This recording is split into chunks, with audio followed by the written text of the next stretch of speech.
Hey guys, welcome to our Lost Artistry Lash YouTube channel. My name's Caitlin. I'm the owner here at Lost Artistry Lash if we haven't had a chance to meet each other yet. And today I'm gonna walk you through a mega volume tutorial. So I'm gonna walk you through start to finish, how I set up the lashes, how I create some fans, and I'm also gonna work with some pre-fans in there and go through some pretty advanced layering techniques as well. So I'm super excited to share that with you guys. And if you're new to our channel, please click the like button, click the subscribe button. It gives us all the love and really motivates us to bring way more educational videos. So be sure to do that and comment if you have any lash questions at all. Before I start lashing, I always assess my client's eye shape, natural lash tilt, natural lash curl, and of course, how many layers of lashes my client has. So when I do that, I just get my clients to open their eyes and look straight ahead. I find if they look to the left or look to the right, it can really compromise the mapping. So just make sure that the client's always looking straight ahead. And when we're looking, we're checking out eye shape. And in particular, the curvature of the crease of the eye. The crease of the eye, I find, makes a big difference in the shape that you choose because it's the one thing that we can really see no matter what. So if someone, say, has an awkward tilt of the crease of their eye or something, we may want to make the lashes longer or more curly or something just to balance that out and cover it up. But actually today, Sarah, my model, does not have anything to correct when it comes to the crease of her eyes. You can see it's a very nice sunset shape, which is exactly what we're going for. But Sarah has mentioned before that she would like for her eyes to look maybe a little bit bigger, a little bit more open. So today we're gonna work with an open eye mapping. And when I'm mapping her out, I just take a quick look at her eyes and see where we need to put our longest section, so our emphasis area. How big does that need to be? So sometimes in trainings, I do notice that when I show an open eye map, students will sometimes say, okay, well, I'll put my longest section right in the middle of the eye. And it can sometimes be a little bit too small, but in fact, when you are doing that open eye section, it does have to be quite a large section. So just keep that in mind. So today I'm gonna work with my longest length from here to here. Maybe even a little bit further. Make sure it's the same on either eye.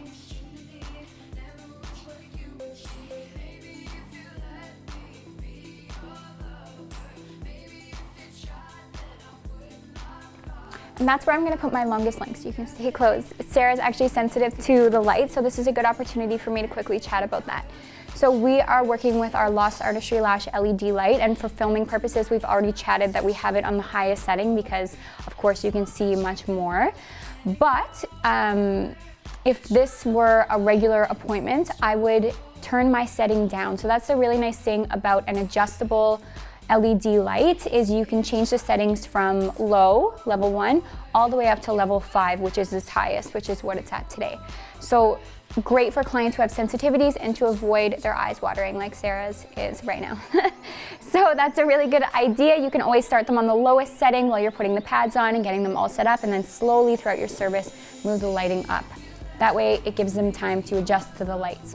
So now we've figured out where our longest lengths are going to be, and Sarah, today we're doing a mega volume set, but we're not doing the most dramatic mega volume set. We're gonna do a lighter mega volume set. So with any service, whether it be volume, classics, anything, you can always go extremely dark or you can go lighter. So yes, mega volume is going to be darker. So today I'm going to be working with somewhere between 7D and 12D, just depending on the natural lash that I've isolated and how I feel fit for Sarah. But we're not going for extreme darkness, we're just going for a light mega volume finish.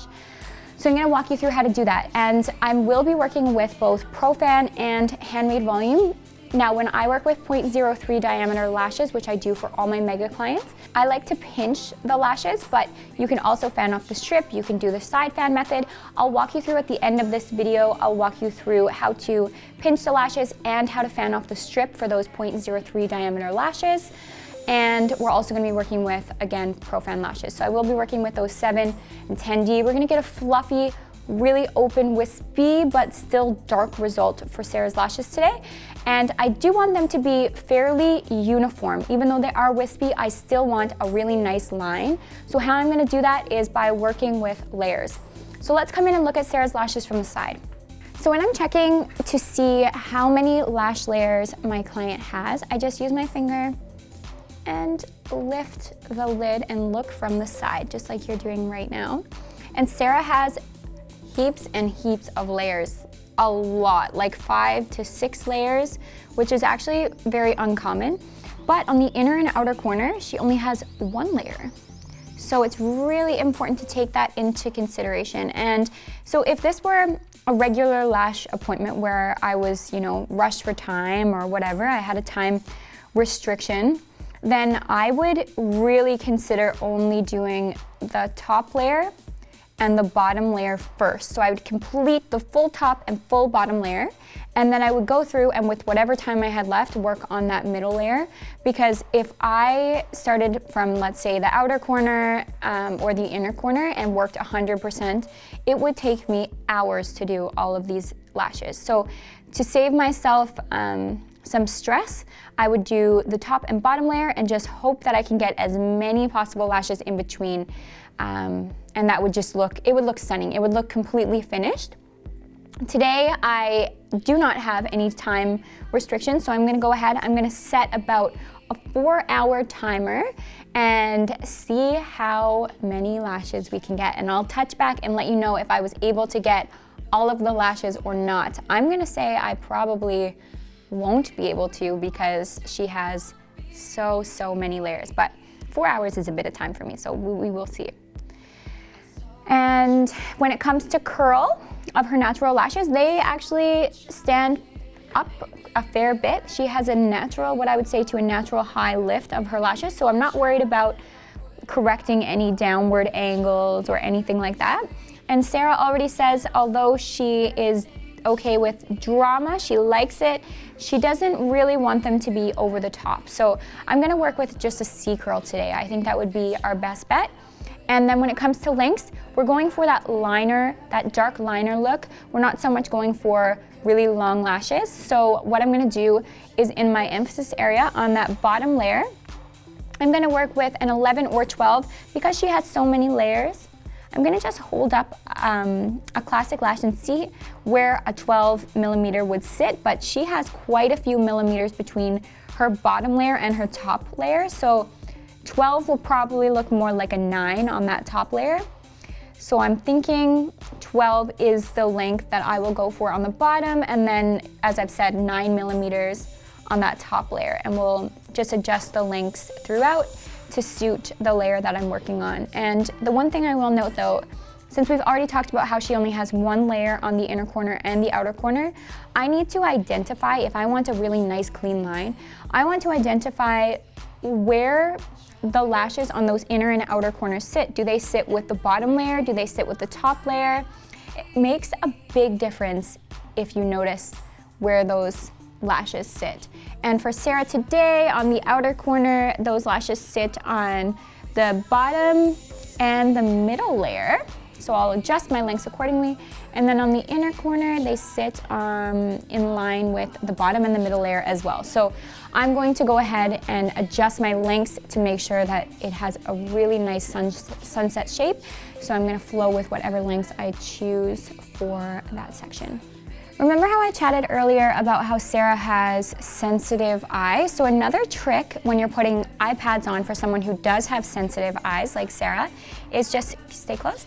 So I'm gonna move her eye for her. So she's gonna stay closed, and I'm gonna show you how I put the pad on with her eyes closed. So I just lift her lid with my finger,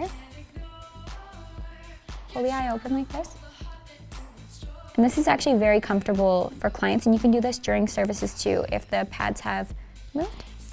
I'm gonna actually put the pad on with the eye closed and let it rest. Just gonna put this underneath our mask and check. That is a game changer for some clients. because if our clients start off the service with their eyes watering, it does seem to carry on throughout the service as well. So I find this so helpful.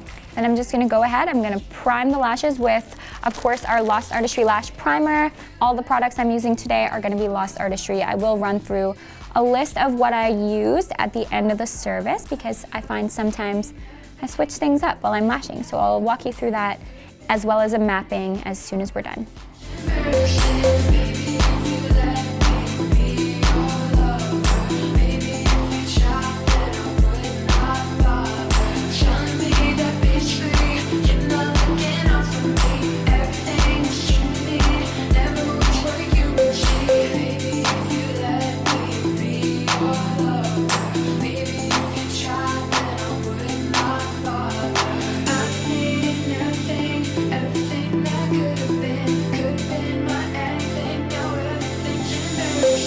So we're about halfway finished our set, and I have done just that top layer. And when I say that top layer, I also did the bottom layer on the outer and inner corner so that I could balance the set out and have my shape.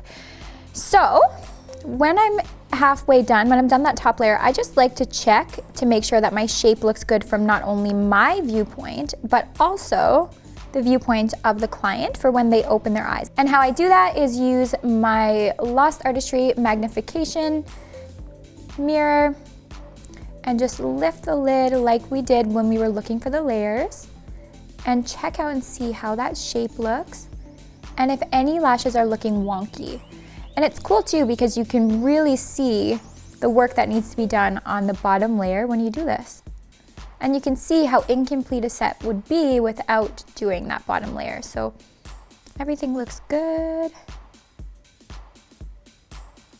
And I'll walk you through the lengths that I decided to do for that top layer. So I worked with 6mm on the inner corner, quickly going into 7mm and 8. My longest section is 9mm, and then back down to 8 and a couple 7s on that outer corner. And that is all I did lengthwise.